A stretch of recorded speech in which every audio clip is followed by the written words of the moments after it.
জন্মদুঃখী হইয়া তিনি সংসারে আসিয়াছিলেন। এই উৎসবে তিনি তার সৌন্দর্যে চরিত্রে মধুরীর সহিত মিলিয়া তাহাকে নরনারীর একান্ত প্রিয় করিয়া তুলিয়াছিলেন। অবাল্য তিনি ছিলেন আল আমিন, বিশ্বস্ত, প্রিয়ভাষী ও সত্যবাদী। তাহার অসাধারণ যোগ্যতা, বুদ্ধি, বিচার শক্তি, বলিষ্ঠ দেহ দেখিয়া মানুষ অবাক হইয়া যাইত। এই সকল গুণ বিবি খাদিজাকে আকর্ষণ করিয়াছিল। বস্তুগত হযরতের রূপবাল্য তিনি অপূর্ব, অসাধারণ। মক্কা হইতে মদিনা হিজরতের পথে এক পরিব্রতী দম্পতির কুটির তিনি আশ্রয় নেন।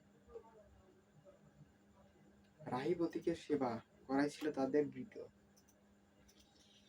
হযরত যখন আসলেন, তো সকলে ভালো থাকবেন, সুস্থ থাকবেন। আল্লাহ হাফেজ।